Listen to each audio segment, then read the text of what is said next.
اللہ بڑے حکیم حکمت والے ہیں، اس کا کوئی بھی کام حکمت اور فائدے سے خالی نہیں ہوتا۔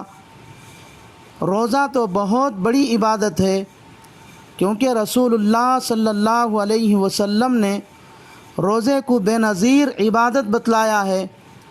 چنانچہ ابو امامہ باہلی رضی اللہ تعالیٰ عنہ کی روایت میں ہے، رسول اللہ صلی اللہ علیہ وسلم نے فرمایا، علیکم بالصوم فإنہ لا اعدل لہ، روزے کو لازم پکڑو اس لیے کہ وہ بے مثال عبادت ہے، کیونکہ دیگر عبادتوں کے مقابلے میں روزے میں بندے کو زیادہ مشقت بھی ہوتی ہے، اس لیے کہ روزہ صبح صادق سے غروب آفتاب تک کھانے پینے اور نفسانی خواہشات کو چھوڑنے کا نام ہے۔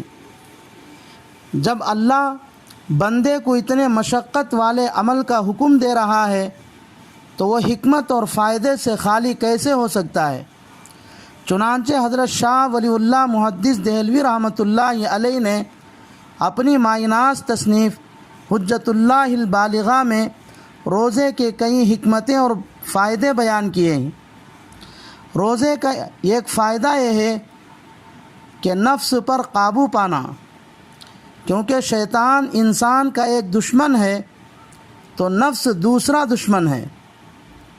کسی صاحب دل نے کہا، جو آدمی اپنے نفس پر ایک قدم رکھے تو اس کا دوسرا قدم جنت میں ہوتا ہے۔ آدمی جب روزے میں بھوکا پیاسا رہنے کی وجہ سے پیٹ خالی رہتا ہے تو نفس مطیع اور فرما بردار بن جاتا ہے، لیکن جب پیٹ بھرا رہتا ہے تو نفس سیر ہو جانے کی وجہ سے سرکش بن جاتا ہے۔ معلوم ہوا نفس کو قابو میں کرنے کے لیے روزے سے بڑھ کر کوئی عمل نہیں ہے۔ اس لیے بندوں کو اللہ نے رمضان المبارک کے مہینے میں مکمل ایک مہینے کے روزے فرض فرما کر نفس کو قابو میں کرنے کا عمل دے دیا۔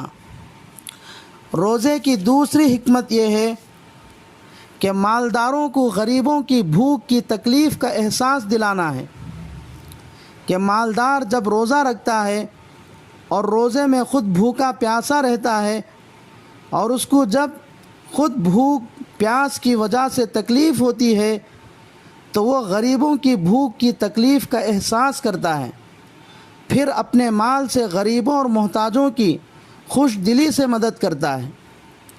سائنس اور ٹیکنالوجی کے اس ترقی کے دور میں امت کے سامنے روزے کے طبی فائدے بھی ظاہر ہو رہے ہیں۔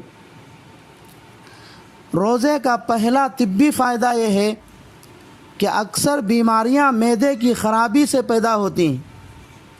اگر معدہ صاف ہو تو آدمی بہت سی بیماریوں سے محفوظ رہتا ہے، اور معدہ صاف ہونے کے لیے پیٹ کو خالی رکھنا ضروری ہے، اور روزہ نام ہے پیٹ کو خالی رکھنے کا۔ اگر سال میں ایک مہینے تک پیٹ کو خالی رکھے تو معدہ بالکل صاف اور شفاف ہو جاتا ہے، اور جب معدہ صاف ہو جاتا ہے تو بہت سی بیماریوں سے حفاظت ہو جاتی ہے۔ خلاصہ یہ ہے کہ روزے کی وجہ سے معدہ صاف ہوتا ہے۔ نیز آدمی روزانہ 8-10 گھنٹے پیٹ کو خالی چھوڑ دے تو پیٹ کے اندر جو فاسد مادہ ہے وہ سب ختم ہو جاتا ہے۔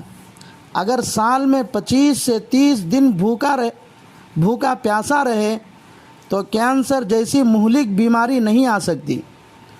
یہ سارے فائدے رسول اللہ صلی اللہ علیہ وسلم کے اس ارشاد کا خلاصہ ہیں جو الترغیب و ترہیب میں حضرت ابو ہریرہ رضی اللہ تعالی عنہ سے منقول ہیں۔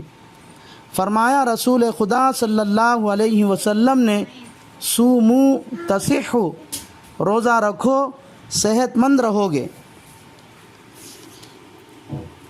روزے کی سب سے بڑی حکمت وہ ہے جس کو روزے کا حکم دینے والا خلاق اور رزاق خود کلام پاک میں بیان فرمایا ہے، اے ایمان والو، تم پر روزے ویسے ہی فرض کیے گئے جیسے تم سے پہلی امتوں پر فرض کیے گئے تھے، تاکہ تم پرہیزگار بن جاؤ۔ معلوم ہوا روزے کی سب سے بڑی حکمت بندوں کو متقی اور پرہیزگار بنانا ہے۔